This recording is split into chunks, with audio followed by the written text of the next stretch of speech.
আসসালামু আলাইকুম দর্শক, যারা দারাজে পণ্য সেল করে ব্যবসা করতে চান তাদের জন্য আমি কমপ্লিট কোর্স নিয়ে এসেছি।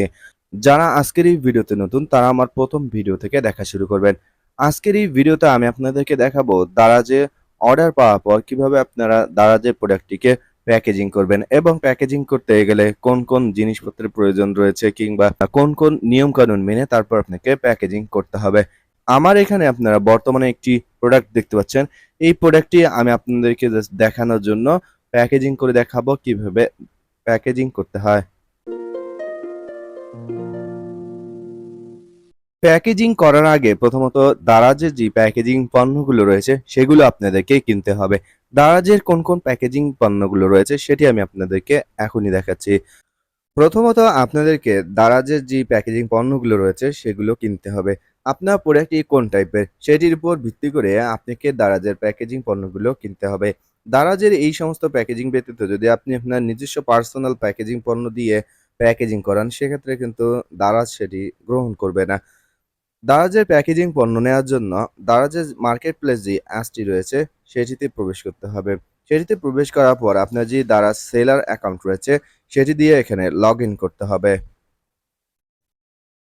দারাজের সেলার আইডি দিয়ে লগ ইন করার পর এখন আপনি এখানে সার্চ বারে লিখবেন দারাজ প্যাকেজিং ম্যাটেরিয়ালস।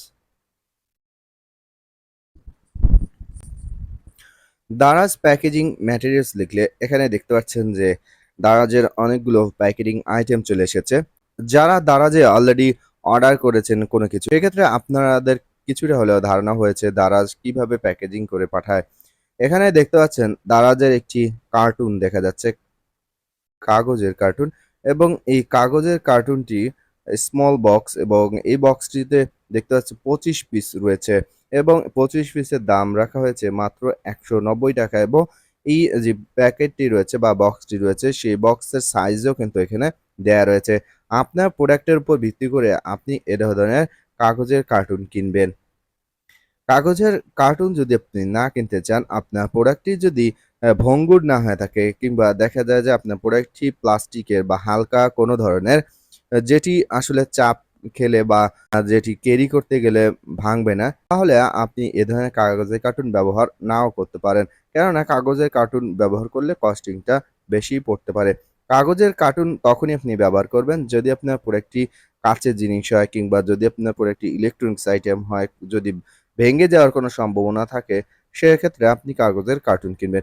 মনে রাখবেন আপনি যে প্রোডাক্টটি ডেলিভারি করতেছেন সেটি যে সম্পূর্ণভাবে ডেলিভারি হবে তা কিন্তু না। যদি কাস্টমার সেটিকে গ্রহণ না করে কিংবা কোনো ধরনের কোনো প্রবলেমের কারণে কাস্টমার